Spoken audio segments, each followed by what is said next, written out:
नमस्कार, मैं हूं मिलिंद खांडेकर और आप देख रहे हैं न्यूज़ तक। न्यूज़ तक में लोकसभा चुनाव को लेकर हम विशेष कवरेज कर रहे हैं देश किसका। आज हम बात करेंगे इंडिया टीवी और सीएनएक्स के ओपिनियन पोल की। ये सबसे ताज़ा ओपिनियन पोल है लोकसभा चुनाव को लेकर, और इस पोल को लेकर बातचीत करने के लिए मेरे साथ जुड़ रहे हैं सीएनएक्स के फाउंडर और पॉलिटिकल एनालिस्ट भावेश झा, जो कि इस क्षेत्र में पिछले 10 वर्षों से अधिक समय से काम कर रहे हैं। मेरे पुराने परिचित भी है भावेश। अब हम आते हैं आपके राज्य बिहार पर भावेश, कि बिहार में आपने जो आंकड़ा दिया है कि 35 और 5 का दिया है, तो क्या ये माना जाए जैसे महाराष्ट्र में हुआ है कि अगर पार्टियां नहीं टूटती तो बीजेपी या एनडीए मुश्किल में आ सकता था, लेकिन अब तो किंतु परंतु वाली बात हो गई। लेकिन अगर नीतीश कुमार पाला नहीं बदलते तो क्या ये टैली वैसी ही रहती 35-5, या इसमें और मतलब महागठबंधन के या आरजेडी कांग्रेस, मतलब एनडीए की टैली कम हो सकती थी क्या अगर जेडीयू नहीं आती तो? बिल्कुल कम होती। आपने देखा होगा जुलाई और अक्टूबर में जब हमने सर्वे किया था तो एनडीए 24-25 सीटों पे थी। NDA excluding JDU.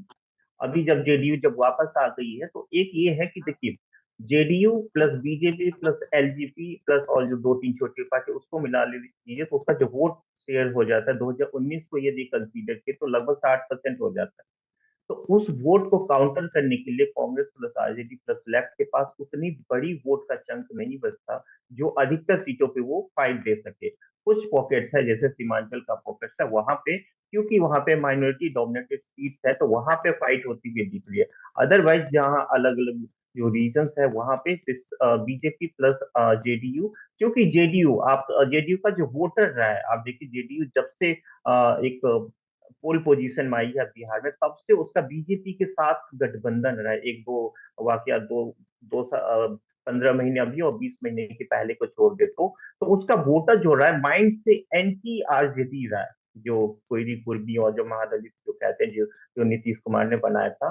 तो ये संभवतः बीजेपी और ये जेडीयू जेडीयू बीजेपी और इनका जो गठबंधन होने से आरजेडी के लिए सेटबैक यही है कि वो एक बड़े जो गुट है उनके साथ चुनाव लड़ना, जो 60% के आसपास जिनके पास वोट बैंक होता है उनके साथ चुनाव लड़ना उनके लिए बहुत बड़ी मुश्किल हो जाती है। जिसकी वजह से देखिए अधिकतर सीटों पे आरजेडी पिछड़ती हुई, आरजेडी और उनके अलायंस जो भी है।